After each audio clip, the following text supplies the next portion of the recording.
right, ladies and gentlemen, so today we are going to start officially our pop-up book haunted houses. Yay! Okay, but first we're going to do a little bit of some preface going on here. We got to figure out a couple of things that we're doing, make sure that we're moving in the right direction and that we are aimed properly. So let's introduce what pop-ups are. So pop-ups literally pop up. They are like the original jump scare. Poof, there they are. Poof, there they are, standing up. Very artistic. Okay, I do have a pop-up book here in class that you guys can look at. And what it is, it's The Wizard of Oz. I love this book, it's so cool. Unfortunately, lots of pieces are really busted. But see, you have this amazing, poof, there's my castle. Look at that Emerald City. Is that not amazing? Stands directly off of the book. It is so freaking amazing. Oops. No! Technical difficulties. It is so amazing. Look at that city. And the thing about it is it's actually a lot of really simple mechanisms. So let's get into it. Let's start talking about the mechanisms on what this is. Obviously, complexity is built by adding more to it. So when we're talking about pop-ups, we talk about two different types of folds primarily. There are others. These are our focus. So we have our V folds, which I will pop open and explain to you, and we have our box folds. Now, V folds are so aptly named because they make little V's.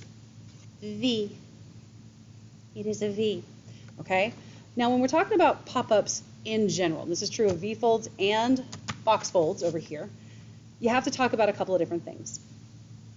Pop-ups are a mechanical engineering aspect in that we are creating movement. We are looking at how things interact. We are creating an exchange of energy in order to create emotion on our page. It is driven entirely, all of that movement is driven by this seam, the fold in the paper. See, look, it's called a seam. Sometimes I'll call it a fold. Every once in a while I'll call it an open. It all literally means the same thing. It means this piece because it opens. Okay? So all pop-ups are driven by that mechanism. That is what causes the movement. For V folds, the angle affects how that works. Now we have glue tabs down here, and we have three different main types that we're going to talk about. We have our obtuse angle V fold, our right angle V fold, and our acute angle V fold. We're going to do a little bit of math right in here. Here we go. So obtuse angles are called obtuse when they are greater than 90 degrees. Right angles are so named because this angle, see, the obtuse angle, if I can get you a good angle here, is a little bit greater than 90 degrees. The right angle is right at 90 degrees. The acute angle is smaller than 90 degrees. Yoink, just like that. So the obtuse angle is any angle that's greater than 90 degrees. Mine's a little subtle. It's about 97, 98 degrees. So it probably should be a little bit more to be more exaggerated. Right angle, this is your 90-degree angle. And then the acute angle, this one's probably at about 65 degrees. I'm not measuring it. But you get the idea. It's a little bit more than that. But regardless. So they have certain characteristics. So for example, the obtuse angle V fold, it leans a little bit forward of the angle. So that gives you a certain sort of feel. All of these, by the way, can be turned around for the opposite effect, just so you know. The right angle generally stands right up and down, straight up and down, so if you want something nice and tall. And then the acute will lean back a little bit from the fold. Okay, so they all have different purposes. It really just depends on what you want to accomplish. The Emerald City is built on a right angle. Okay, it's actually got two of them, a forward-facing and a rear-facing that goes like this, so they create almost a box fold sort of effect, and that's where that's what drives that entire city. All right, you can hide the glue tabs by folding them under, so they can go in the other direction too. So those are V folds. Box folds are literally named because they make little boxes. It's really complicated. Okay, they're very similar and yet different in that, I'll pop backwards. In that, for one, we have one method to create these things that allows us to kind of cut into the existing open. Do me a favor, if you're going to turn in something like this, take another cardstock and just create a cover piece to kind of hide that, because otherwise this is risking damage. Or you can do the attachment method, which is we cut things into the rectangle shape that we need and attach them. You see my little glue tabs kind of see it down in here?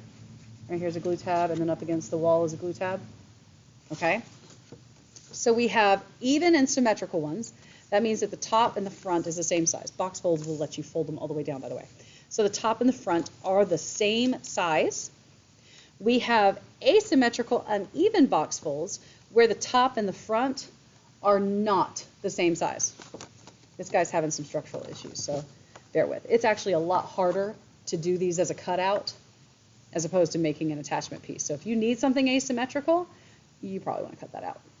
All right, but we have cutout versions where we just cut them directly out of the card, and then we have attachment versions where we just kind of attach the pieces that we need to the page.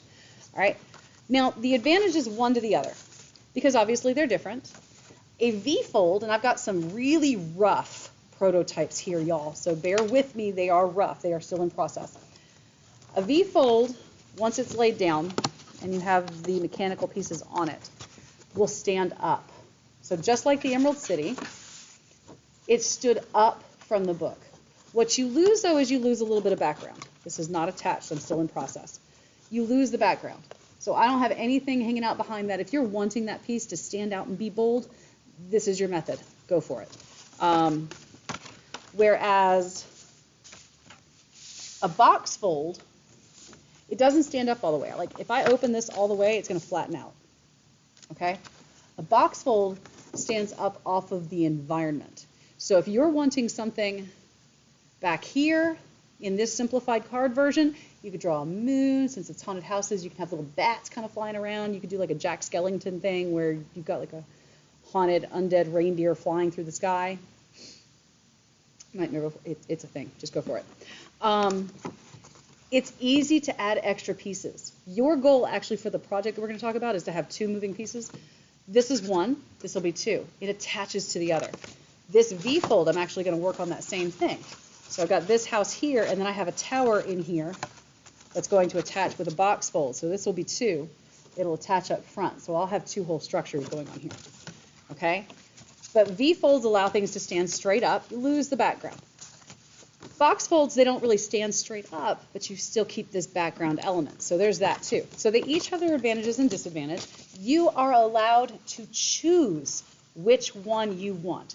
So let's do a really quick tutorial here for each of these. We're going to start with our V-folds. Now at your desks, you are going to have a series of templates. You're going to have a series of templates because I have already made these. So you get to trace these things out on your cardstock and just go to town. We are just going to create a quick one right here. Now I have my fold and my open. I'm going to create really quickly out of my other note card here. I'm going to create my V-fold.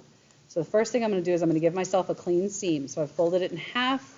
I'm going to use my fingernails to kind of commit that fold. If you really want it to be a good fold, fold it both directions and commit it. If you don't have fingernails to use your scissors and really crease that fold good, okay? So if I'm looking at, say, the acute angle V-fold, what I want now is I want it to be flat on the top. I want it to start low and then end up high. So I'm going to take this bad boy right here and I'm just going to fold it high. And that'll give me an acute. Okay, fold it one way, fold it the other way. Now the plot twist with this is that right now I am literally folding 4 pieces because I have it folded in half. So once you get to a point, you're going to want to pop that open and fold it in the other direction too. Okay, so once we have here, you'll notice that this foot is cut just a little bit. Skizzers! And we're just going to cut along that line because our glue tab does not need to be that big. Okay, the additional piece, because we want these glue tabs to go elsewise, you're going to want to cut up to this piece right here. You see a little point juncture? We're going to go snip it.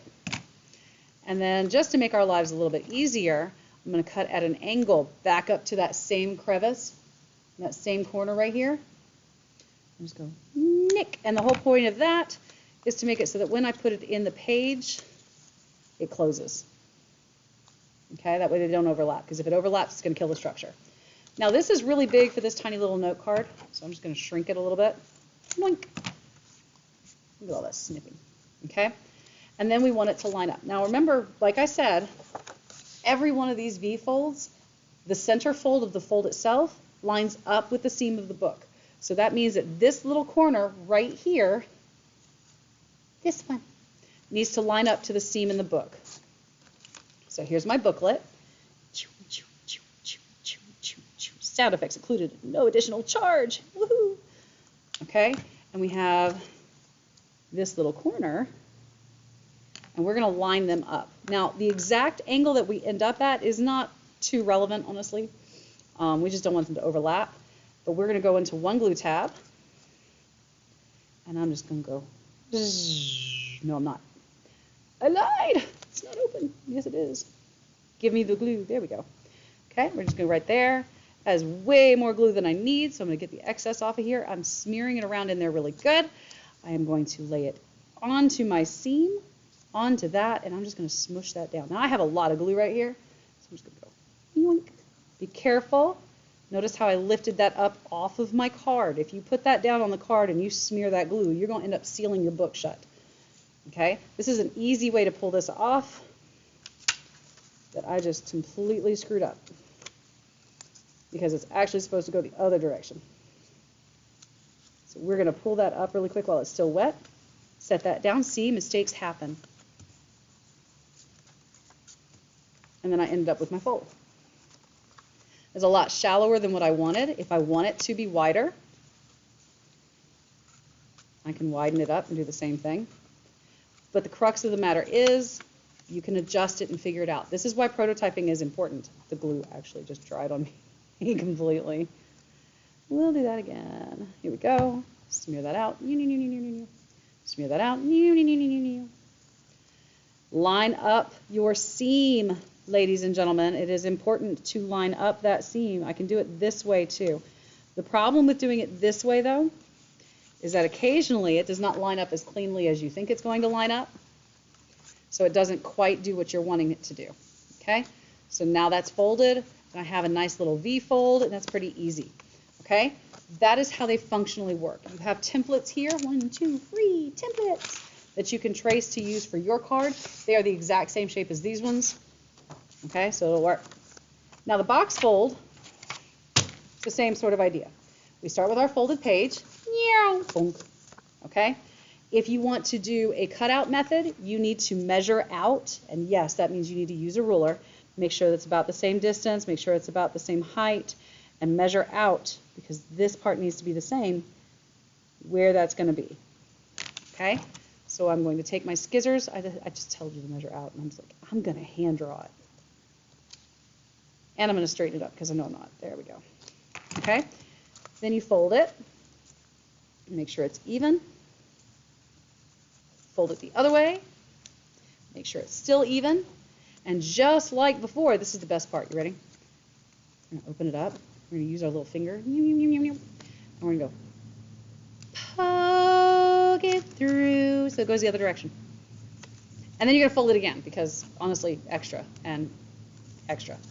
Okay? That way you get this piece. If you're going to do an attachment, this requires a little bit of measuring and pre-planning. But I'm going to wing it for right now just to kind of show you the prototype. For an even fold, it's easy. You just fold that bad boy in half. Make sure it's lined up as best as you can. Fold it in half. Fold where you want your feet to be. If you really want to measure it out and make sure it's accurate, go ahead and use a ruler. Like I said, I'm just freehanding it. The important part is that all of these creases are parallel. So I'm making some adjustments because I wasn't quite parallel, but it should be pretty much parallel. If it's not, you're going to have a problem. Okay? There are ways to do those. We are not talking about that in here. Okay, so we flip these back around, flip it through, yada, yada, yada, etc. ad nauseum. And here we go. Now we can line this up pretty easy. We know that these faces are the same, so we're going to actually use that face as a measurement. I'm going to line up this, because this is actually the end of the box. I'm going to line that up here to the paper seam. Okay, so that those are even, because this is how far away it needs to be. I'm going to make a little mark. I'm going to move this up because of reasons. Make a little mark here at the end, and that is where my seam will need to land. So we're going to do the same thing here. Glue tab. Glue tab. And I know that I want my glue tab to land right here. Once again, I am trying to make sure that this seam right here is parallel to my page fold, as close to parallel as I can get it. And then I'm just going to knock that forward and fold it. Because I'm lazy and I don't have to line things up that way. Okay? Now to do the funky one that is not even requires a little bit more planning. You need to make sure that you have a glue tab and that it's as even as you possibly can. This line and this line being parallel is what's important.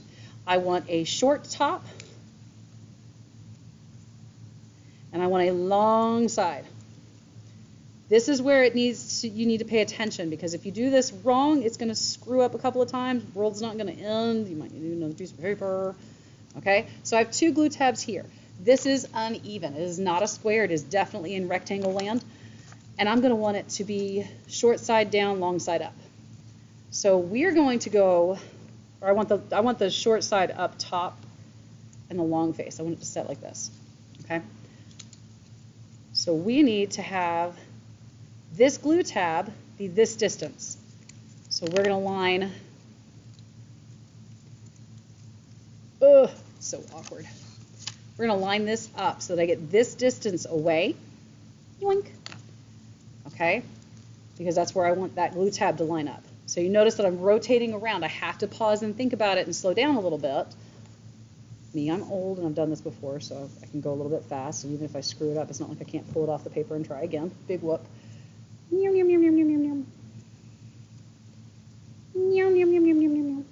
Okay, because I want this shorter end on top, I'm going to glue this tab down here. It needs to be parallel. It needs to line up to that mass. Right there, like so, almost. Okay, make sure it's parallel. I can fold it down like that, and then I can smush it.